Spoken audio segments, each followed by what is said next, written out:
Happiness is not something ready-made. It comes from your own actions. Namaskar. Welcome to Next IS. I hope you are doing well. In this video, we will cover major headlines of the Hindu, Indian Express and Press Information Bureau. So without wasting any time, let's start today's discussion. Now, India's retail inflation in October 2024 surged to 6.2%, which is highest in 14 months, mainly driven by sharp increase in food prices. Key contributors to this increase were fruits, vegetables, meat, fish, and oils. Food inflation reached 9.69%, significantly impacting overall inflation. Rural inflation was higher as compared to urban areas. Now, Union Ministry of Home Affairs approved the first all-women battalion of the Central Industrial Security Force. Currently, women make up 7% of the CISF's total strength. The new battalion, consisting of around 1,000 personnel, will be trained to handle various roles including VIP security and safeguarding airports, Delhi Metro and railways. Now, Union Environment Ministry notified new rules regarding the inquiry process and penalties for violation of Water Prevention and Control Pollution Act. The new rules follow amendments made to Water Act earlier this year, which decriminalized violations of the Act and replaced them with financial penalties. In July 2024, Ministry also issued rules exempting non-polluting white category industries from needing prior permissions for establishment and operation under the Water Act. The amendment allowed the centre to appoint officers responsible for adjudicating violations and determining penalties under the Act. Now, Central Pollution Control Board, State Pollution Control Boards, Pollution Control Committees, and integrated regional offices of the Ministry can file complaints about violations in their jurisdictions. According to recent study, India's carbon dioxide emissions from fossil fuels are expected to rise by 4.6% in 2024. This marks a slight decrease from last year's 8.2% increase. India's emissions growth is driven by rising coal, oil, natural gas, and cement use, fueled by strong economic growth, infrastructure development, and rising power demand. In comparison, emissions from China are expected to rise by just 0.2%, while the US and European Union will see increase of 0.6%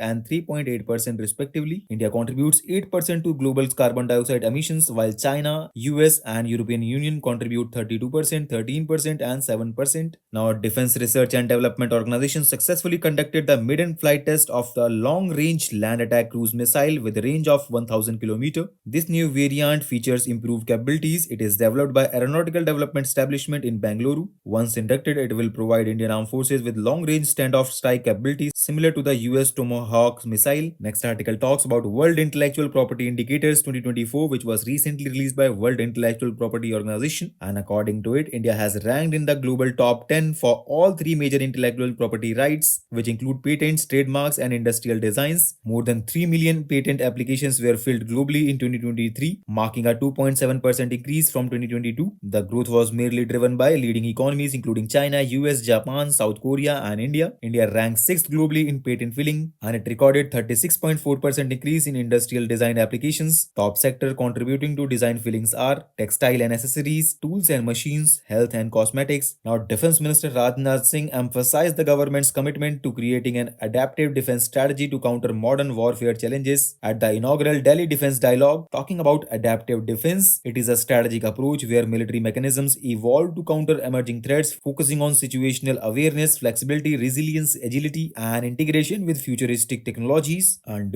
friends, India faces diverse threats including terrorism, cyber attacks, and hybrid warfare. Therefore, government has taken initiative to build a robust, self-reliant ecosystem, including establishment of Chief of Defense Staff and promoting jointness among the three services. So with this, let's conclude today's discussion. Thanks for listening, and for regular updates, you can follow us on various social media platforms.